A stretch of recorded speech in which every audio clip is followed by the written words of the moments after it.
There we go. Good morning, everyone. Thank you all for joining us for tonight's yarn as part of our Learn Our Truth series. But before we go any further, we'd like to pay our respects to the owners of the land on which we're all joining in from today. And for me personally, that is the Wurundjeri people of the Kulin Nation. And I'd just like to acknowledge and pay respects to our elders, past and present, and recognise that we've been educating, learning and caring for this continent since time immemorial. And yet today we still fight. We still fight for justice, for country, and for our presence, experience and voice to be included in our classrooms and history books. My name is Hayley McGuire. I'm a proud Darumba woman from Rockhampton, Central Queensland, and National Coordinator of NIAC, the National Indigenous Youth Education Coalition.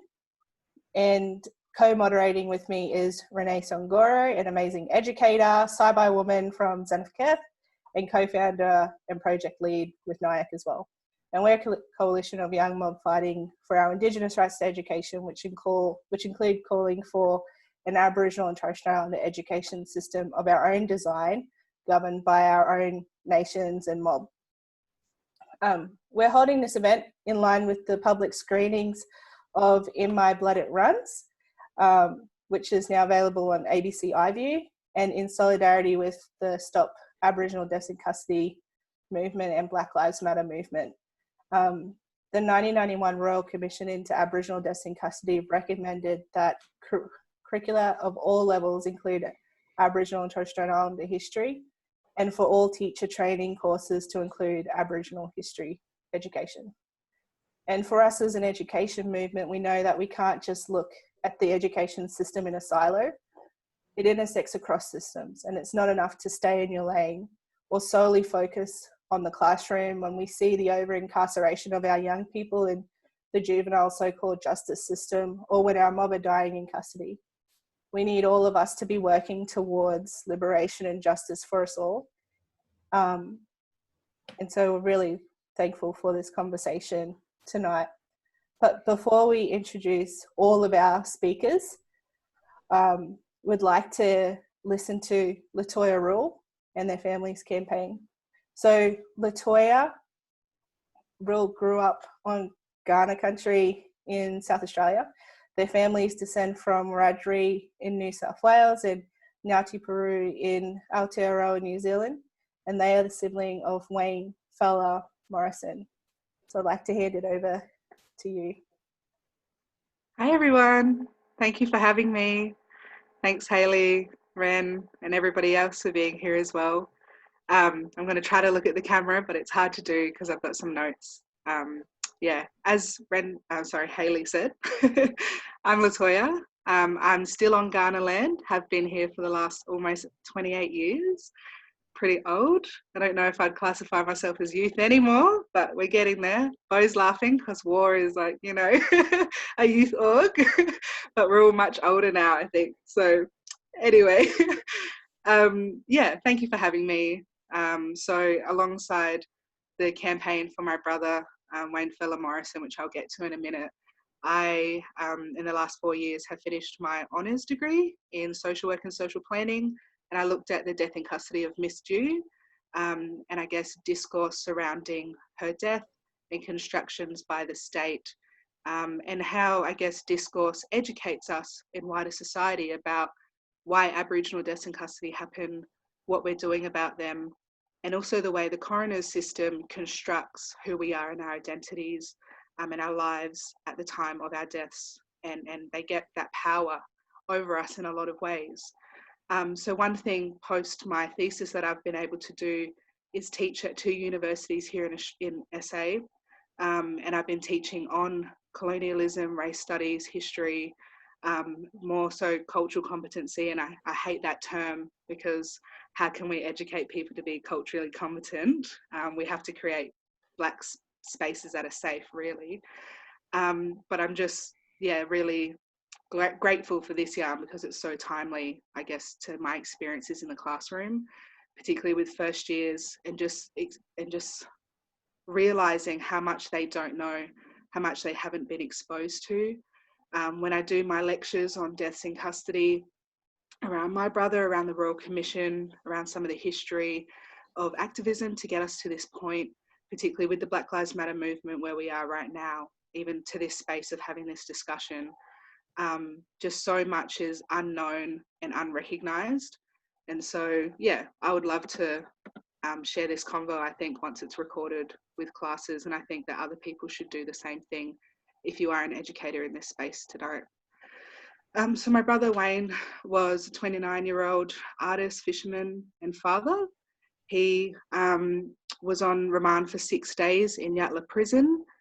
We went to go sit in court to see him, I guess, released on a home detention bail application, which is what we thought was going to happen. But we were told instead that he eventually ended up in the ICU in the Royal Adelaide Hospital here in SA on life support, and we turned his life support off 2 days later.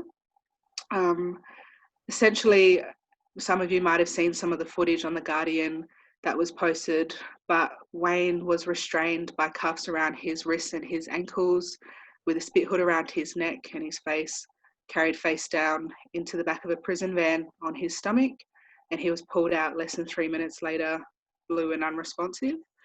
And so we don't know still to today what happened in that van. The corrections officers in the last 2 years since our coroner's court, so Wayne passed away on the 26th of September 2016. 2 years later, we began our coroners, and only now on August 3rd are we going back because the Supreme Court of South Australia chose to hear the corrections officers' plea of why they didn't want to show up for the rest of our coroner's inquest. So they've actually won, I guess, the bid to utilise the self-incrimination legislation that is called a privilege, so like they literally white privilege, enacted in the state in our own coroner's court. They've actually won the right to not have to give evidence and not have to be compelled to give evidence. So while they still have to show up, we're guessing that we're going to go sit into a court of people, over 19 officers who are going to sit there, face us and say that they don't even have to, look at us or speak to us about what happened. That's legislation here in SA that we're trying to change with the Coroner's Act at the moment. It's going to take a bit of a campaign.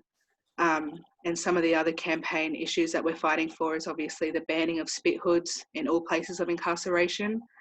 Thankfully, we've had them banned in all youth prisons so far in South Australia, which was a big win by Connie Benaros and some of our families.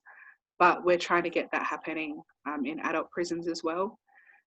Some other things I guess we're fighting for is really about the Royal Commission recommendations for them to be implemented. And I'm sure that other people will speak to those tonight. So yeah, at the moment, we'll get back to it, but our campaign is Justice for Fella on Facebook. We've got a GoFundMe that's trying to get my family over from Sydney, New South Wales, and from regional South Australia to come visit. So some of our family are 9 hours away. And we're just trying to get everybody together, I guess, to at least see the faces of these officers with no CCTV footage. They're literally all we have. And yeah, we just want to at least be able to see them and have them see us in some way humanely to humanise this court case. So yeah, thank you for standing with us. Thank you for having me tonight. I hope that gave a little bit of a picture of where we're at. And I'm interested in the yarns that we're about to have as well. Thanks. Thank you so much, Latoya. I'm sure we're so lucky, so privileged to share your family story. And please, please follow Latoya's campaign, Justice for Fella, and across to GoFundMe page, and we can link you up where to find that as well through our Facebook page. Thank you, Latoya. I'd like to introduce our wonderful, deadly speakers that we have on our panel today. First, we've got up Bo Spirim. He's a Gamilaroi and Kuma radio host and podcaster who lives in Brisbane. The podcast series Frontier Wars is dedicated to truth-telling about a side of Australian history that has been left out of the history books. We also have Kembani Kamasani bin Saleh, who is a Perth-based artist and illustrator, descendant from the Balodong Noongar people of Southwest and the Nimamba Yuru people of the Kimberley.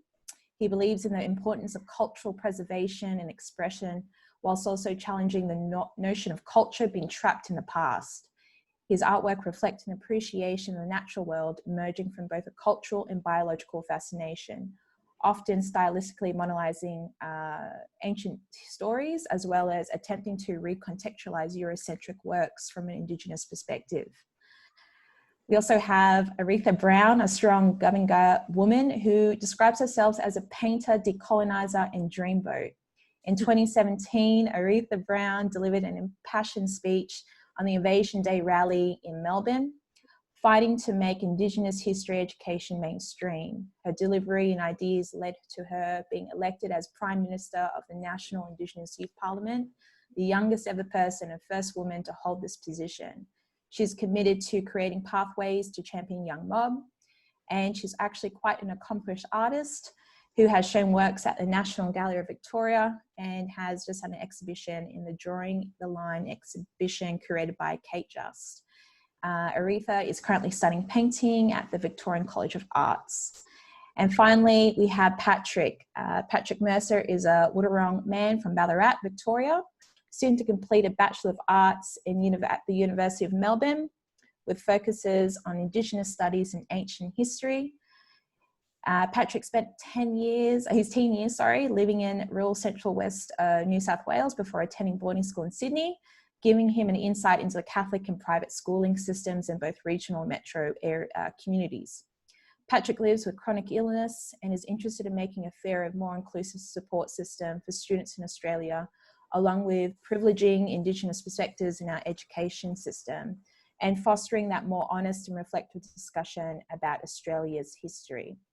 Patrick is also currently working as an editor for Indigenous X and research assistant at the Melbourne School of Population and Global Health on Project Strengthening Suicide Prevention Networks in Indigenous Communities. Thank you so much, all you deadly people, for being a part of our panel today. Thank you so much. Yeah, we're so incredibly lucky to have you all. And thank you, Latoya, again, for sharing that story. It's probably hard to continually having to share it. So we really just want to send our love and respect to you and your family. Yeah.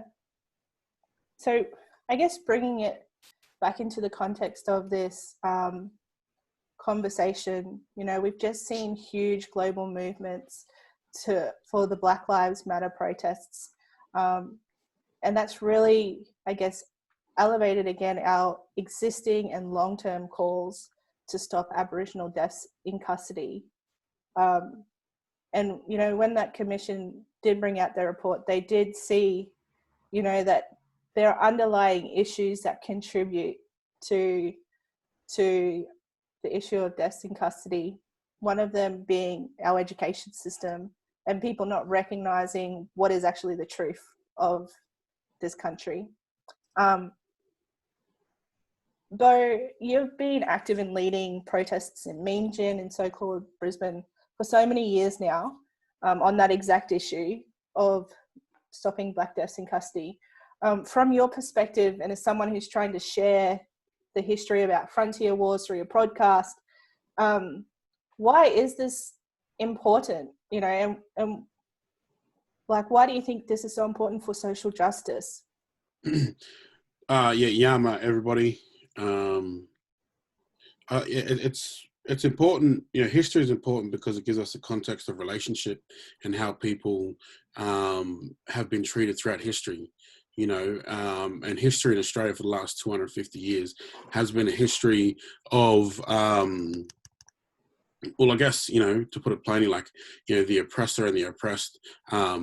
That's how history has been sort of dealt to our mob as well.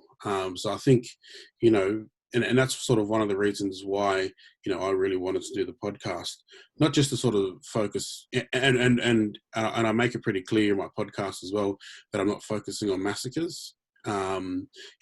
yeah, that is, a very, very important part of Aboriginal history. But I think, the narrative, that narrative has always been clear throughout history, that this is sort of what has happened to our mob, or our mob have been complacent for 200 years, which is a total lie. And I sort of wanted to focus on the powerful nature of our mob and our communities, and the podcast focuses for 140 years, so that's pretty much off the boat since they got here in 1788 up till the 1930s.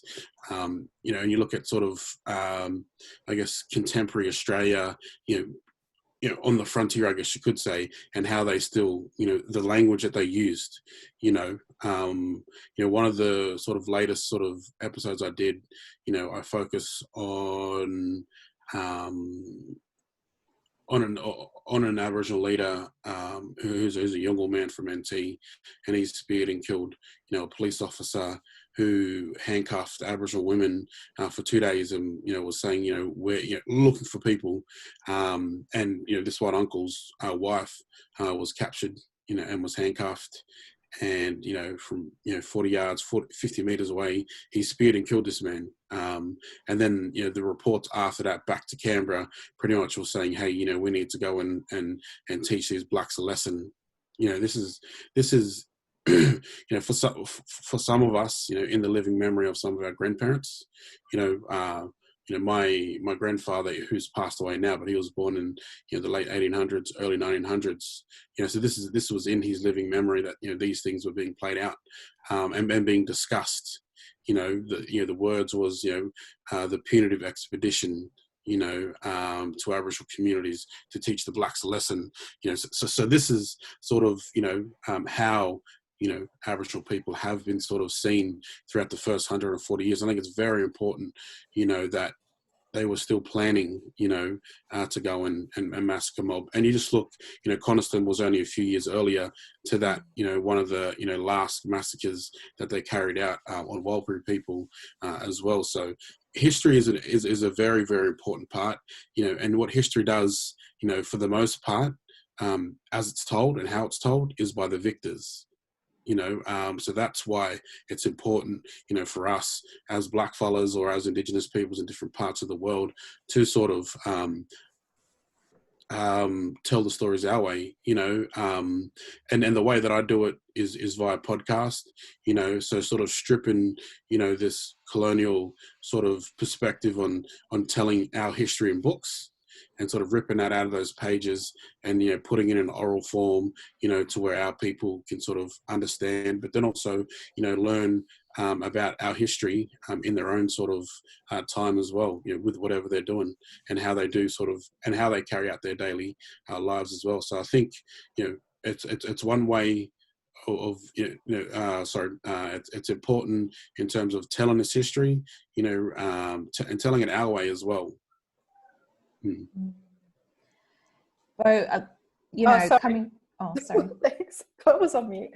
Thank you, Bo. Just to add on, while we're still on this piece, I just wanted to bring in Latoya as well. In your opening, you mentioned that you've campaigned to stop the use of spit hoods. And when we think back to the film In My Blood It Runs, we see that image of 10-year-old Dewan,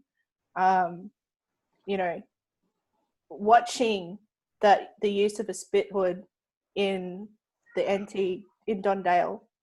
I just like to get your kind of perspectives on what your thoughts are around, understanding history as it means to social justice and transforming, what that justice system even is. Yeah, I echo what Bo says as well. It's about education, obviously, but it's about also understanding lessons of where we have been. So I guess I'm the first activist that I know of in my family, but I came in to the activist space with some elders who also have now passed away, who have worked on, Uncle Torres Sansbury, bless, had worked on Deaths in Custody Royal Commission, you know, since he was in his 30s and had worked on this issue for 40 years alongside so many of our family members and activists back in the day. But essentially, for me today, majority of what I've been looking at in terms of systemic change has had to come from the work of other people. I think we've for a long time been recreating the wheel.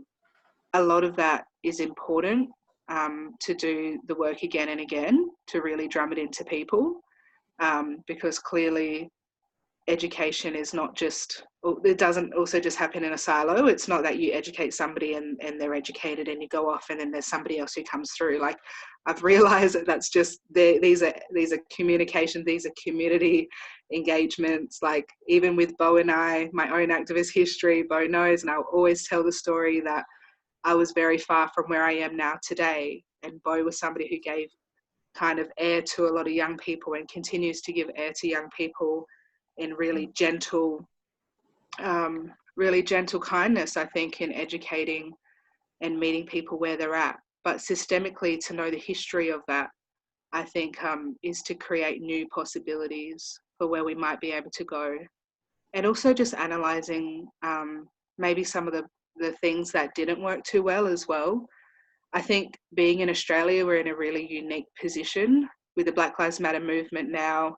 Obviously that's come, and a lot of us have already been educated on that history in Turtle Island, America. So that systemically comes from the civil rights movement. Prior to that, it comes from Malcolm X. Prior to that, it comes from Garveyism and these kinds of movements of African people around resisting the colonizing state. So yeah, the Blak Lives Matter movement hasn't come just because Patrisse Cullors and two others decided to put a hashtag on something, right? Mm-hmm. And so it's not only about respect, it's about new possibilities and transformation. In saying that, when we're working with people like politicians, largely they change and transform as well, a lot of their policies, right? So we know we might be working with somebody for 4 years, and as soon as they're kicked out of Parliament, a whole new party comes, and all of a sudden they're able to switch up their ways of what they are fighting for, and all of a sudden they're on our side politically, and we're like, hey, you're an ally now. So we have to kind of realise that it's not a stagnant process. We're not educating to then just be okay and all good with it. It's about building relationships and having ongoing relationships so that when something does come up, we have that access to that party or those people to sit down with them again and continue strengthening that. Yeah, I don't know if that makes sense, but that's kind of my goal at the moment. Yeah. No, that was perfect. Yeah, wow. I guess with, you know, when we're thinking about, I guess, Bo, you know, I'm just coming back to Bo, where you said a lot of our history is always from the victors.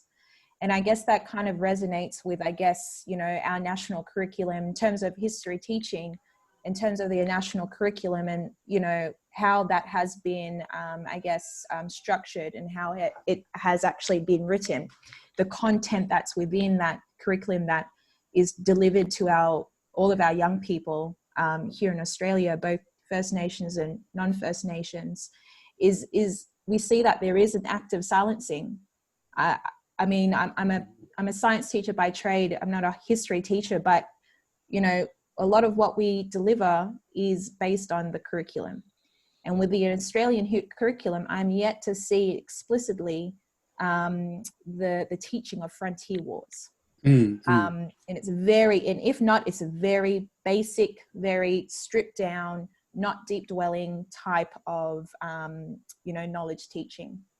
So I guess I wanted to kind of frame it to everyone, I guess, Ruth and Patrick more so, but, you know, I would like for you guys to share, I guess, your experiences going through school and what were you guys taught? What can you remember that you were taught in history, and whether you felt that, you know, you guys, you know, were actively, appropriately represented.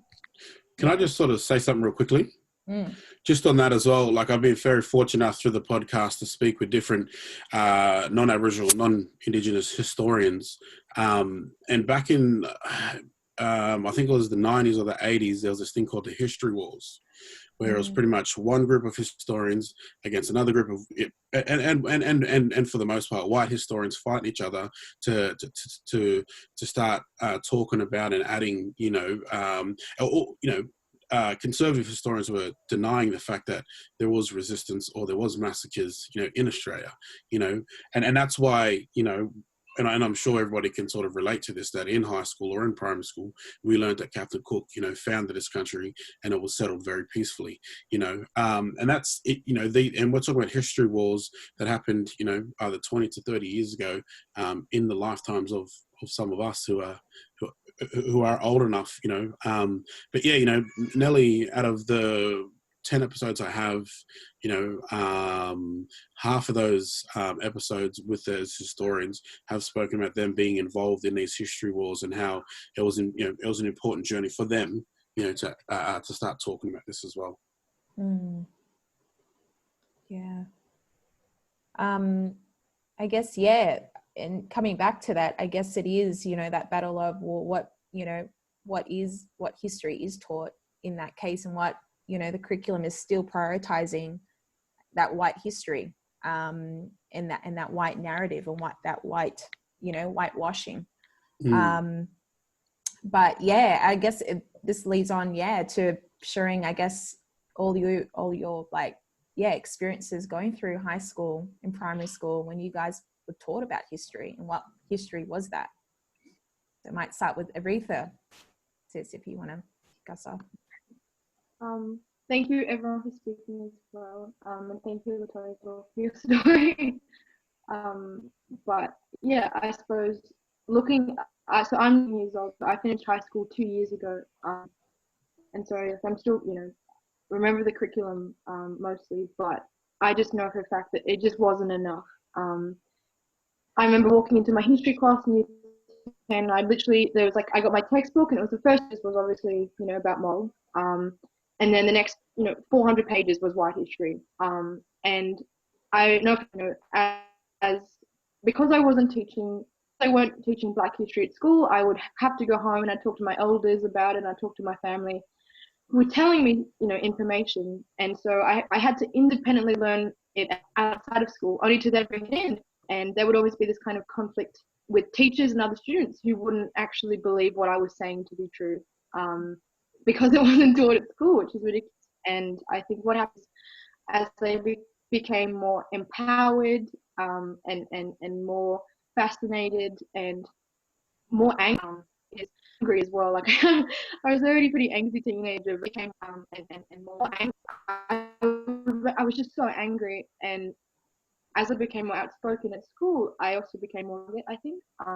And I remember 7 and 8, it was okay. It was just like normal high school. But towards year 12, I was bullied pretty severely, to the point to which in year 12, I was like a victim of a hate crime at my high school, where one day for muck-up day, the student who's like kind of notorious, this white student came in dressed as Hitler, I kid you not, and had come in and broken damaged some of my paintings that I'd been working all year for that was going to be assessed.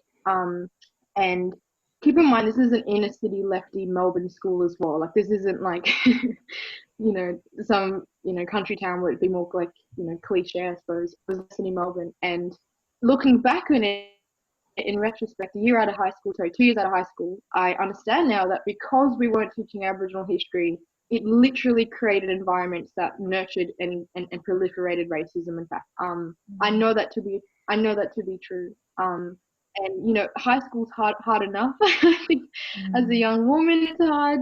But being mob as well, like, oh man, it was really, really hard, and it seems like such an injustice, I think. Knowing that it feels as though we don't get to enjoy our high school experience because we're constantly fighting for respect every single day, and we're constantly fighting. Very emotional today. And we're constantly fighting for the basic fundamentals of our history to be taught. The basic, fundamental, simple things people can walk away in conversations with and not even being taught.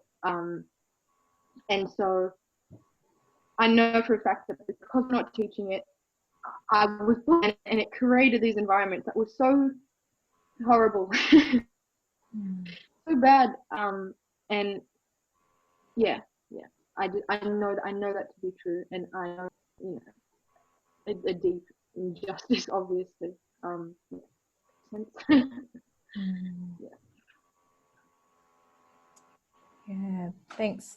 Sorry, Aretha. So thanks for sharing. And, you know, I sympathize you completely. We all do, you know, I guess going through our own educational journeys, going through schooling and how tough it, you know, it really was. And I remember, you know, year 9, and we had to, you know, do an assignment on who discovered Australia. And, you know, I remember obviously I was like, well, this is, you know, I truth told, and it was like, well, actually Australia wasn't discovered, and I was failed for that.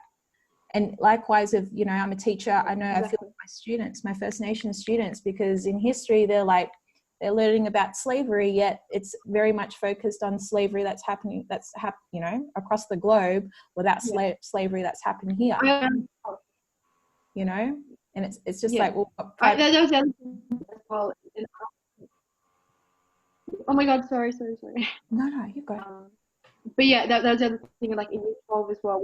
We did 4 books, or maybe 3 books about the American Deep South and about their history of, you know, racism, obviously. And I think as Australians, we're very, very good at being kind of pointing fingers at the US, but God forbid we ever turn the mirror back on ourselves and be somewhat introspective. Yeah, you know, so they could technically tick that we did the whole race thing by doing the US, like we did like Tin Roof and all those kind of books. But we never did anything about ourselves, which is just ridiculous, obviously. And Patrick, I guess with your schooling experience, similar, or, you know? Very similar. So I finished high school in 2014 and had both experience of going to high school in Orange, a regional city or centre, I guess you'd call it, and then going to a private school in Sydney, private boarding school. So I had those 2 very different experiences.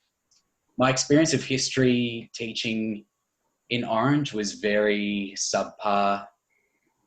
I remember bits of the Anzacs. I remember bits of Farlap. We sat on Farlap for a few weeks. Farlap. Farlap, you know, all of the useful things that are great for constructing nationalist narratives, but not very good for actual history. And so just going back to, in the bio you said for me, you said that I was still studying. I've actually graduated this year. Oh, sorry. That's right. Congratulations. And like going back to what Bo said, like that over the course of a history degree, you really, all notions of an objective history, like it's some sort of science where like it's a mathematical process of, oh, well, there's winners and losers and everybody has very, very clear cut motives, and, you know, the cause and effect of everything's very easy to point out, you know, in retrospection, but it just doesn't exist. And, you know, like if you look at any of, like what Aretha was saying with the history books, you know, the fact that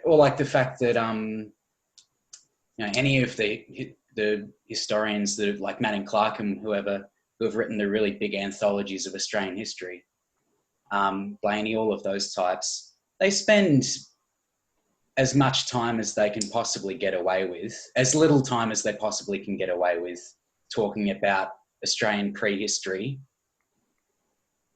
and then are happy to talk about and nitpick the specifics of Farlap, or, you know, even when I was at private school in Sydney doing HSC history, year 11 and 12, we did, I think in year 11 we did, I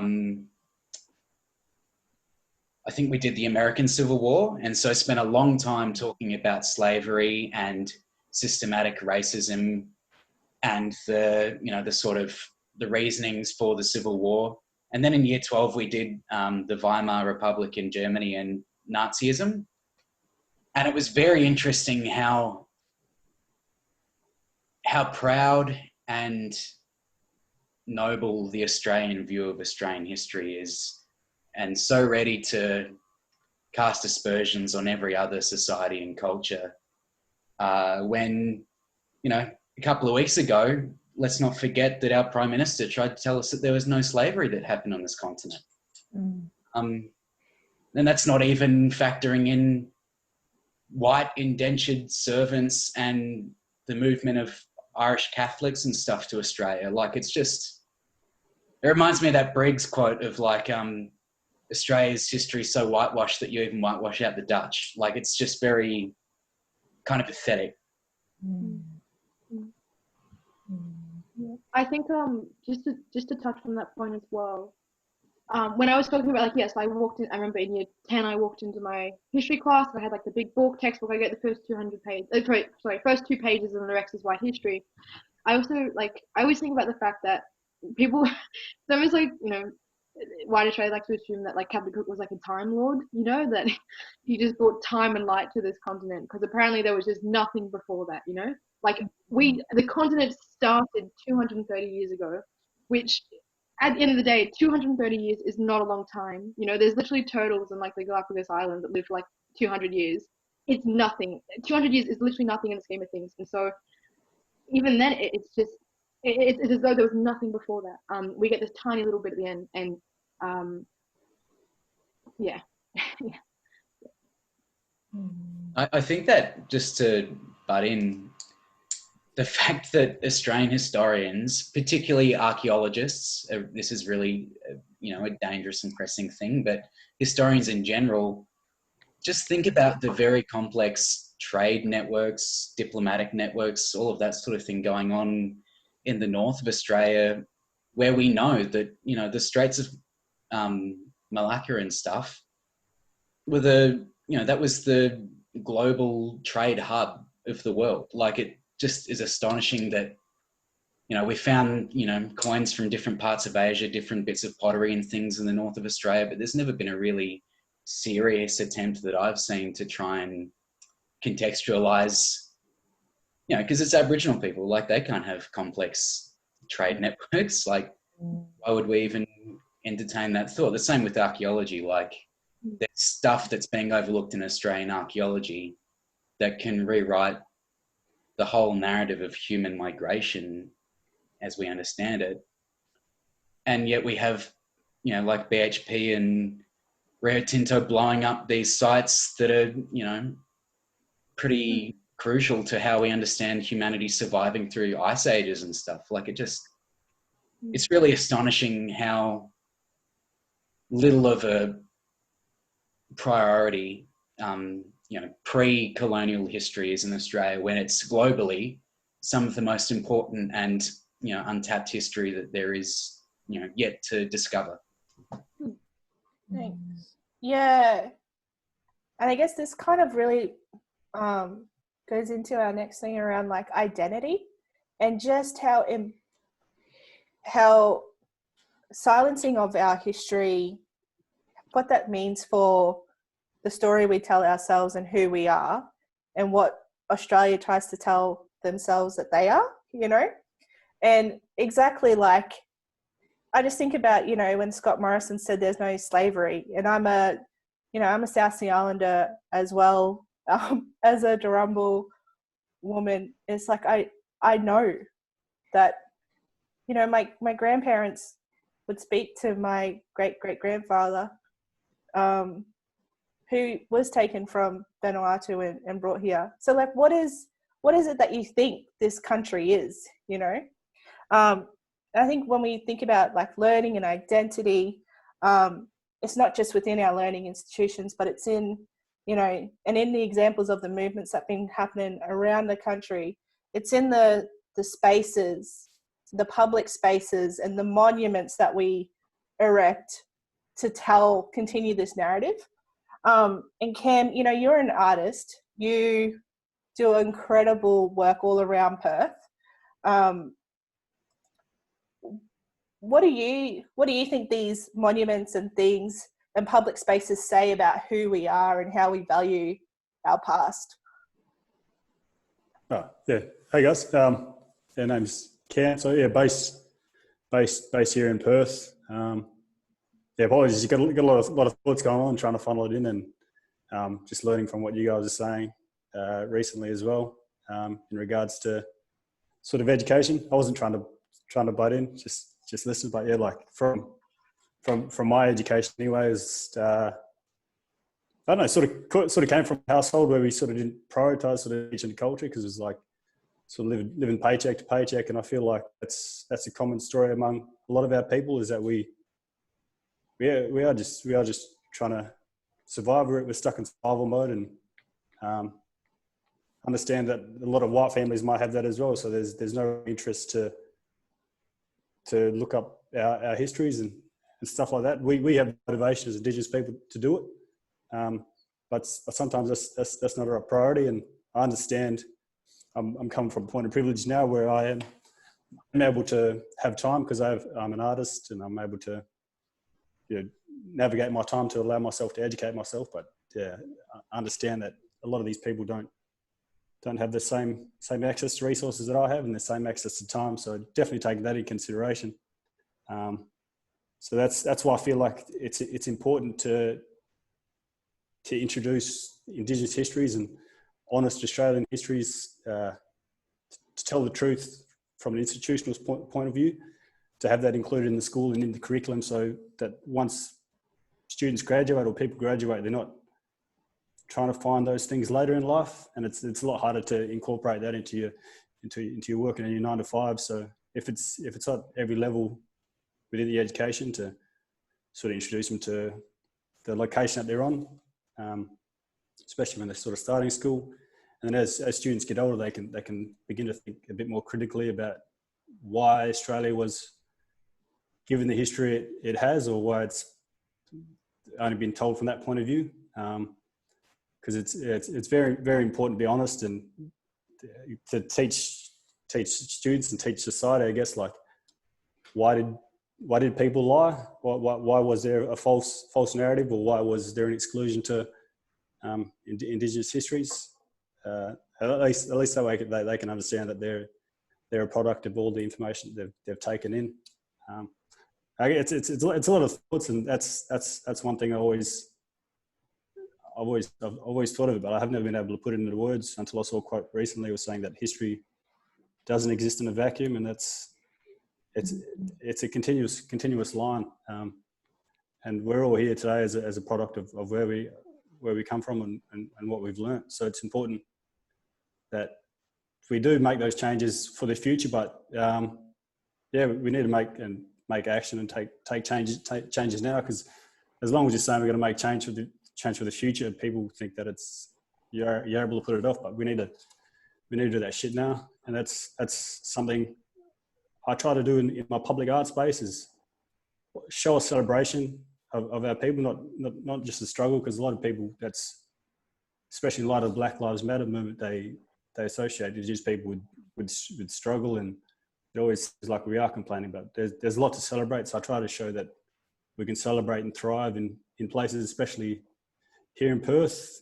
Like we lived off the land like, you know, millennia, but now that we've got a big city built upon it, and people feel like that you may need to get out of the city and go to the country to see real Indigenous people and real culture. But culture evolves. You know, those stories will still remain strong. And when you sort of put it in a caption and say that, you know, it was back in the past, you're sort of denying that we exist today, and we're a proud and strong people. We become visible, and we get those voices, we get those representations within society, within the country. Because it was quite devastating, sort of growing up. NAIDOC week, that's all we had, and we had the red, yellow, and black bracelets. That was the extent of the lesson.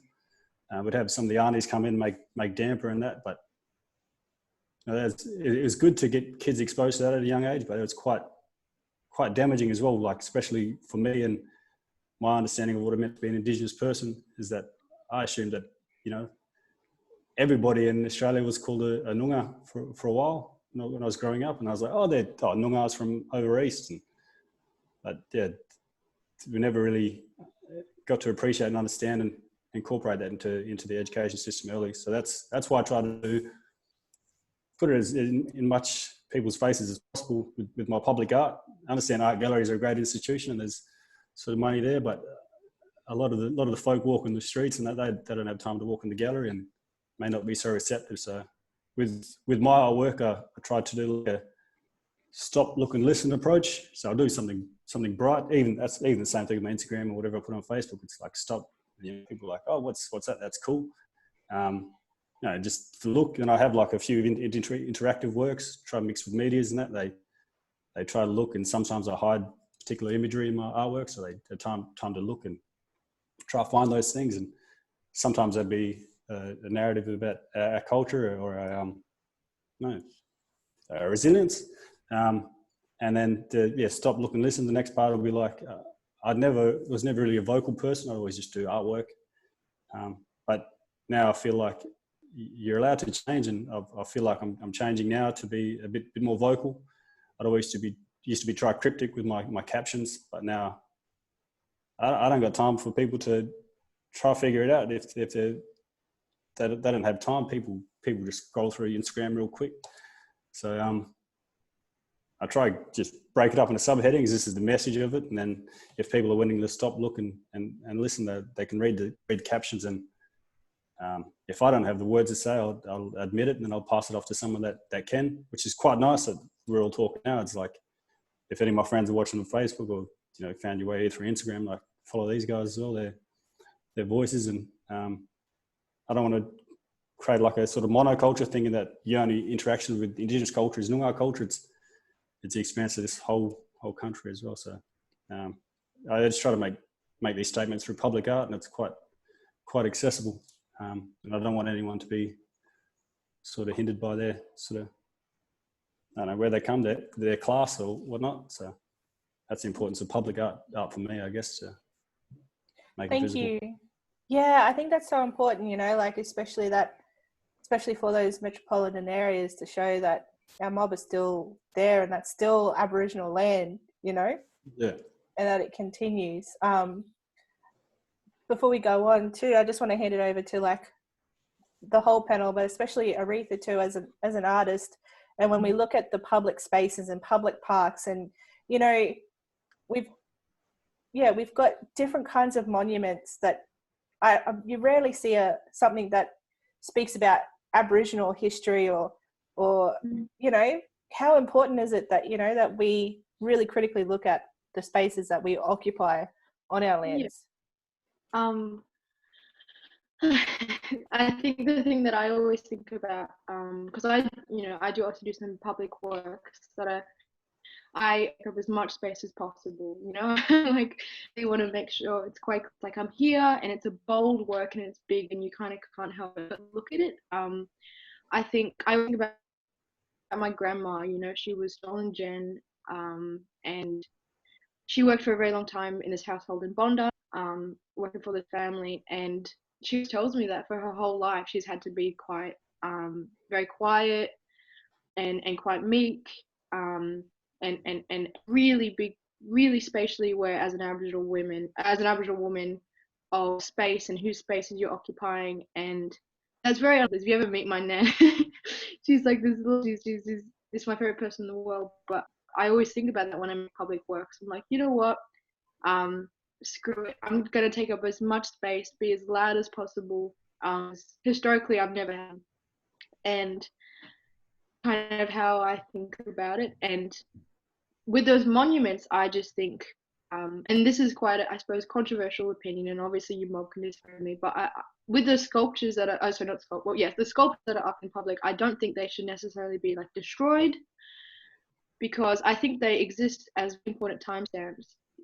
These really deeply problematic and traumatic histories, I don't think they should be destroyed necessarily, but I do think they should be taken down, because I think they've served their purpose in that context.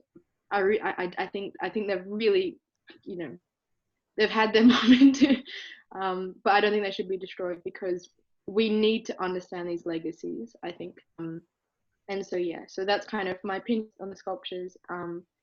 But also, what Brother Boy was saying before, that it's really important when we're looking at our histories that if we put it back into like our high schools and stuff as well, we're not just secluded to history class. The big thing for me going through school only 2 years ago was the fact that if I did ever get taught about Aboriginal culture, it was in history class. And obviously what that does almost subconsciously is kind of give us history, and it implies we're, a race of people that once was, we're in the past, it's all in past tense, and it denies our survival. And so what I really want to see, which we touched on, at the campaign last year with NIAC, was the fact that we want to see Aboriginal histories and perspectives in every single subject. So Indigenous, in cooking class, Indigenous AFL and Mungruk in sport, and PE, sorry, Indigenous textiling and in every single subject, because it's a country, like why should a subject? I don't want to be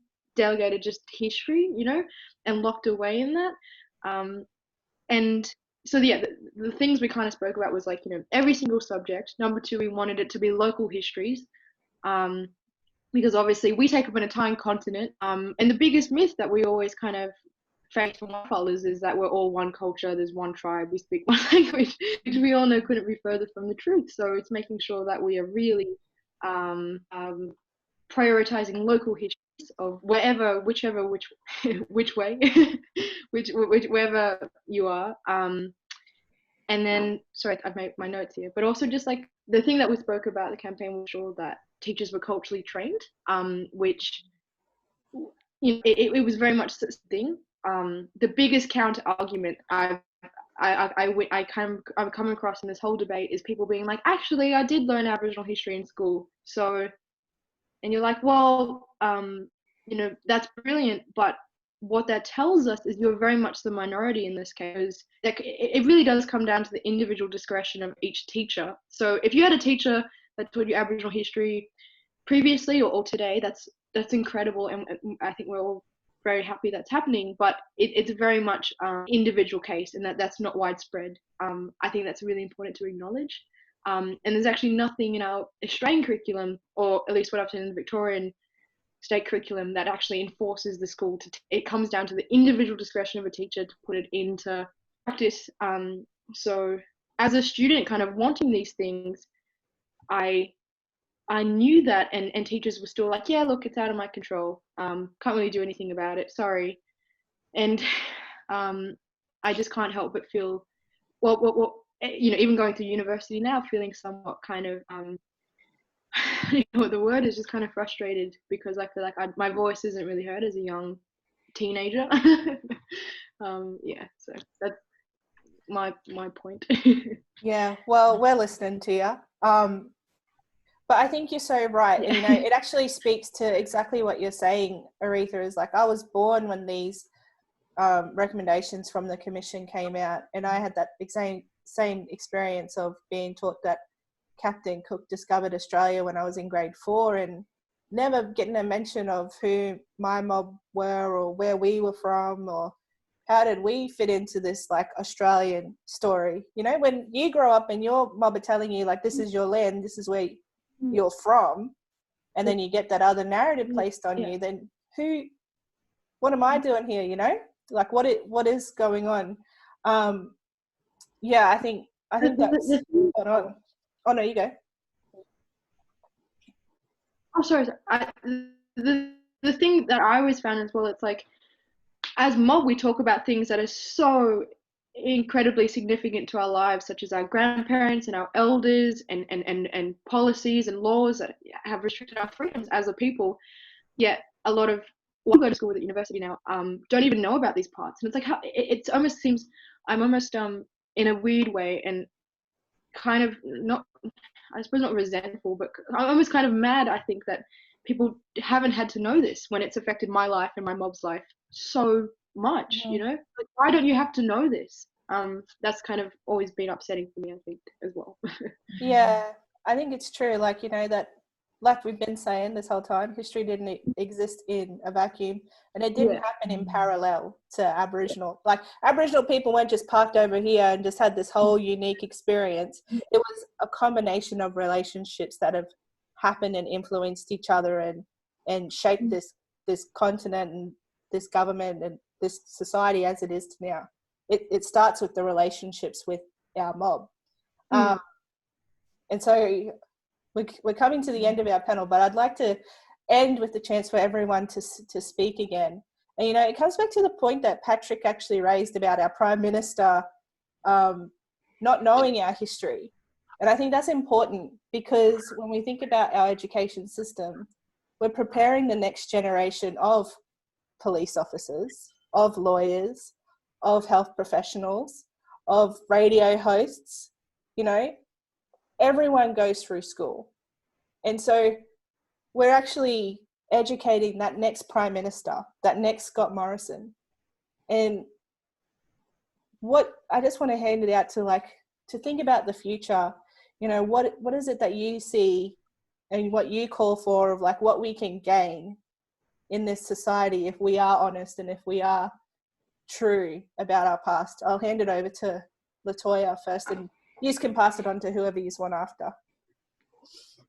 Yeah, during these yarns, I've just been thinking about the young kids in custody and how they're more likely to end up in prison than year 12, and what kind of access they have to history, their own or anybody's inside of a prison, and how the prison itself is a monument of genocide and erasure. And so I think absolutely, in terms of educating each other and those allies, I guess, to do the work as well, to continue pushing that on.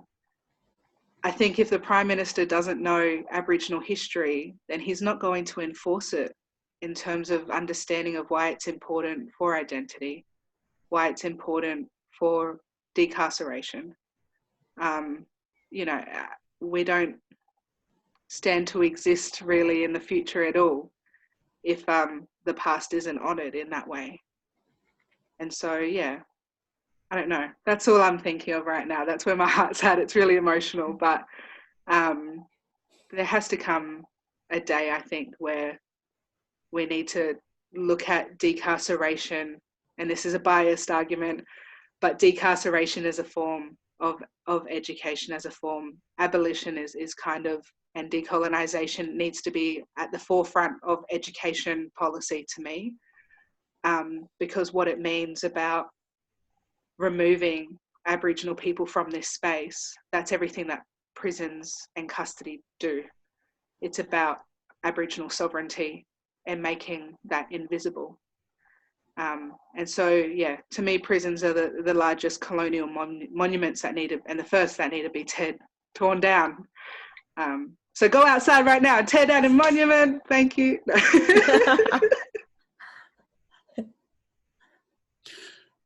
I just guess on following from Latoya as well, you know, like we've seen what the last 250 years of history has done to our people as well, and how that has played out, you know, in the minds and in the actions of anybody that's not Aboriginal or Torres Strait Islander in this country. And we've seen how the last 250 years has played out for us, you know, knowing our experiences by having sort of, you know, the oral history past, or, you know, having access to sort of these books on history. And the biggest thing is, I think, like Hayley just mentioned, like whether or not Scott Morrison knows the history or wants to tell the history, that's the biggest thing. You know what I mean? I think once, you know, all his, you know, old white men are dead and gone, then I think, you know, the real discussion of history can happen. But not to say that, you know, we have, you know, younger people that still think like that. Of course we do. You know what I mean? But I think, and just one thing I just wanted to sort of add on to the monuments as well.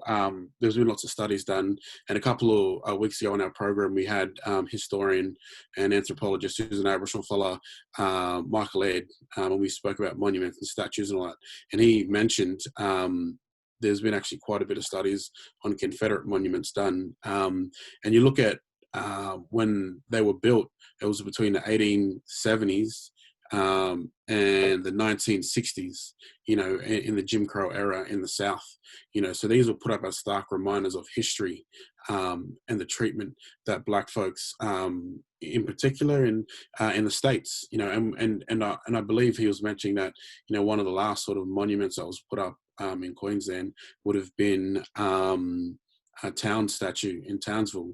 It was a blackbirder. These are stark reminders of our history. Whether we remove them or destroy them, which I'm a fan of, or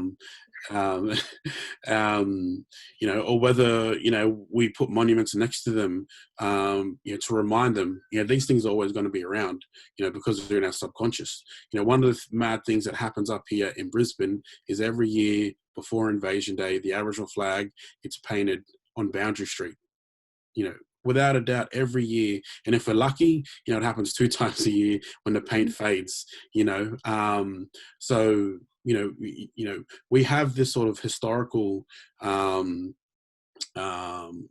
representation of our history, but then also, we need that sort of, we are the physical embodiment of our history. We are that representation of surviving the massacres, or, partaking in, the frontier wars, and then sadly, we're that stark reminder of, the Aboriginal people that didn't make it. So, whatever sort of path we take in terms of representing the last 250 years of history, I think it has to be, one that's going to be, whether people see it as confronting, and whether that's one by paying an Aboriginal flag every year before Invasion Day, at a certain area, or whether that's, removing down statues. And the biggest thing about this, in the broader public, we've never been asked about these things. It's always been, the case of white fellas discussing this and leaving us out of the history books, leaving us out of, like we see countless times on mainstream TV with their panels of experts. But yeah, no, that's just sort of me on one, monuments. Sadly, I don't have any out my window or my door, so we can't go and fix that now. Yeah.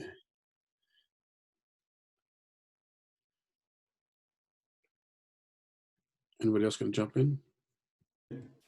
Yeah, I'll I was going to say, I'd sort of try and take it all in as well.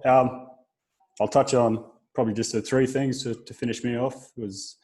One was the sort of incarceration and the police. The second was, I guess, the statues. And the third one would be, I guess, our representation throughout history, and where to next.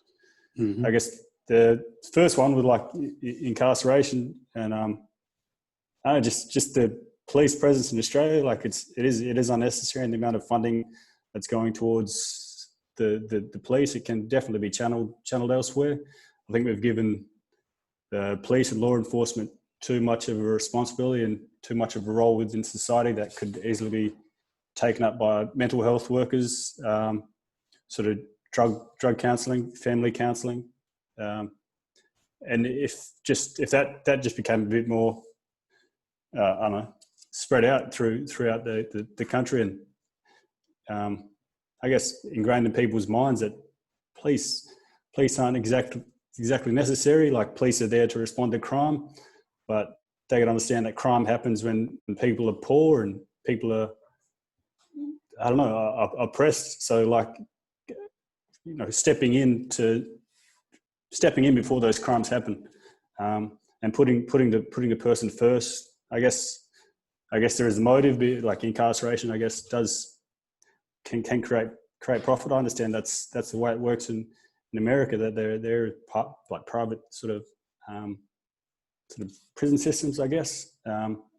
But since America is the big manufacturer of our media and everything that we consume, that's, I guess, imprisoning black folk over there, then that's become the norm. That's been represented. That's obviously trickled onto Australian, and that's become ingrained into us. I guess we've become completely Americanized in that sense. But yeah, definitely shifting resources away from the police.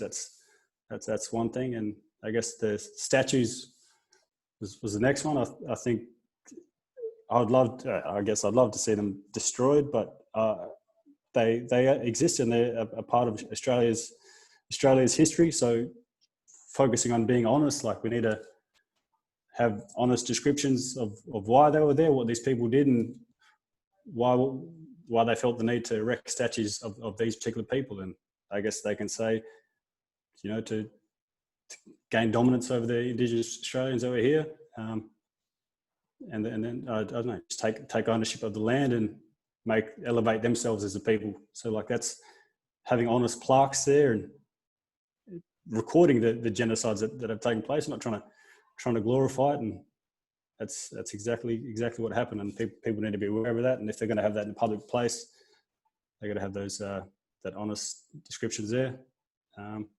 They're going into Indigenous representation throughout history. Like that was one of the ways the Crown took our land, was to claim that we were no ones, we were terra nullius, and we were nullians. So it's easy to take that, and obviously the reason they incorporated that into the representations of us is that they can take our shit and take our land and remove empathy that the greater society may have towards us. So that's obviously those caricatures, and even going into recent times, that Modesty Blaze article that you guys may or may not have seen, it's West Australian, using, you know, derogatory terms towards Indigenous people.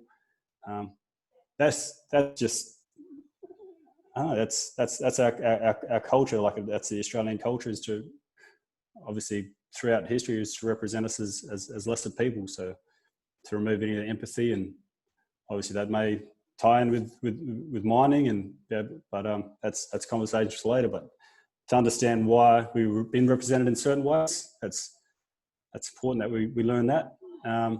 But that's something that we're doing now, is we're changing that representation. We're centralising our voices.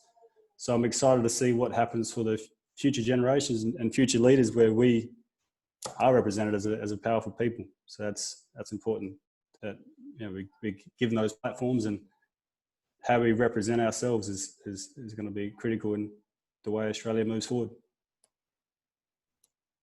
Yeah, that's all I can say.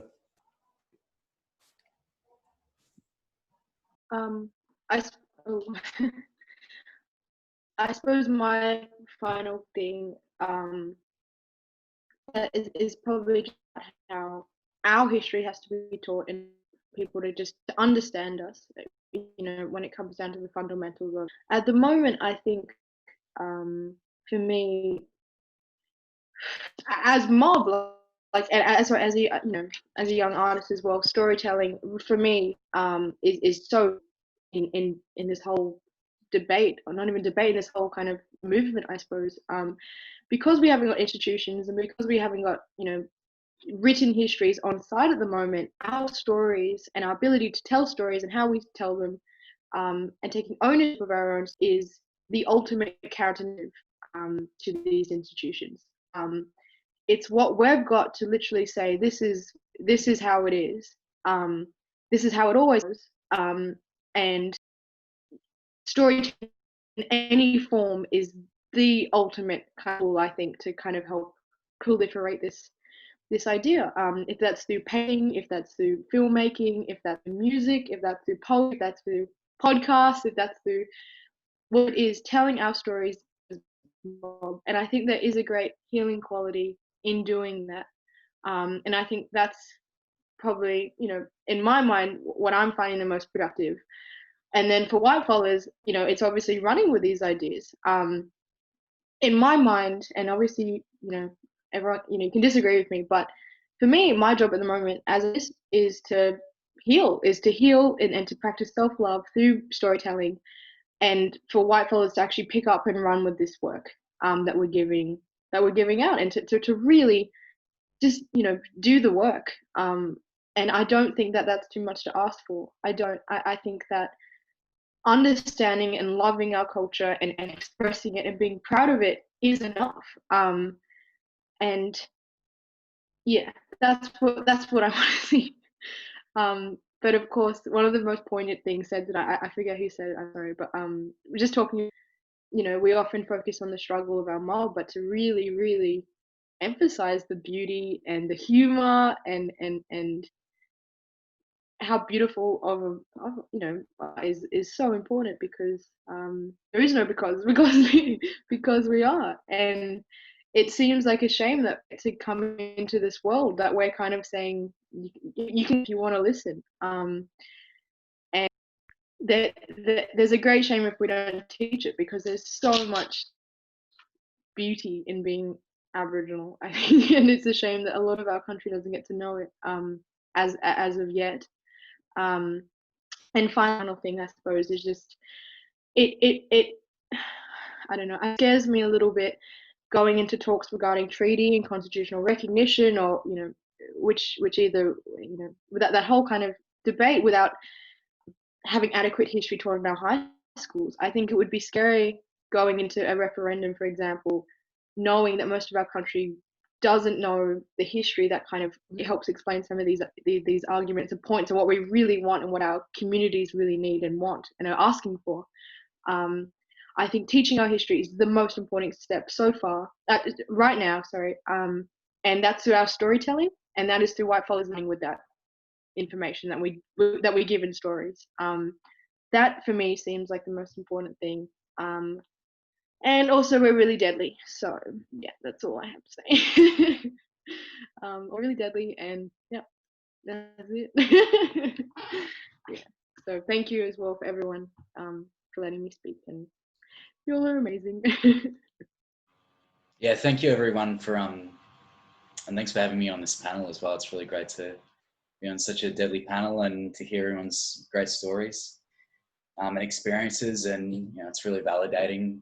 It's always validating to hear mob talk about their awful experiences in high school, which is a nice thing to say, but here it is. I guess I'm just going to try and tie up a few of these ideas that are bouncing around from everyone, if I can. For me, I think like education is the key thread to unraveling the whole colonial project. It's something that's been built up over X amount of generations, and it's going to take X amount of generations to unravel. And really, might have been Bo that said this, but it's something that had me thinking just this whole time was, history is more about the relationships than anything else. And I think that teaching honest, frank, empathetic, and people-centered histories that also take into account, the systemic sort of issues that, have flow-on effects into how history plays out, is really integral into understanding the contemporary relationship of Indigenous and settler people in Australia. And it's really, if John and Jenny still think that, mob are just dole bludgers who get handed everything, never had to work, all that kind of shit. Sorry, I don't know if I should have sworn. Then how are we going to then expect them to go to a ballot box with the right, mindset? How are mobs supposed to understand the truth about themselves and their families and their country? How a light-skinned mob like me is supposed to understand why I exist without understanding that, oh, well, I had ancestors that were forcibly probably taken from their families, most likely coerced into relationships they didn't want to be in, or, all those sorts of things. It's like the children, unfortunately, are our best hope. And I think that, you look at the way that people are jumping up to defend the memorials and stuff, my thinking is that I don't really mind if they stand or fall. I think the most powerful thing we can really do is deface them at this point. When those memorials exist to venerate and sanctify these individuals, who are our founding fathers, like Towns, who was a slave trader, Captain Cook, who was just a sailor. Like, they're not particularly good people, even by like Western moral standards. Like, it's really interesting that there's so much pushback, even on like little plaques and things. Like, I was reading some Henry Reynolds, and he was talking about even in the 90s and noughties, that all the plaques and stuff for different massacres and different, interactions and skirmishes and things, like they often get blown up or set on fire or defaced by, especially the ones out in the bush. Without teaching the next generations the truth instead of actual fabricated, concerted and deliberate lies, how are we supposed to expect the next generations to be making the right decisions about what our relationships should be to each other, what our responsibilities are to each other, and what our responsibilities are to the country? That's it.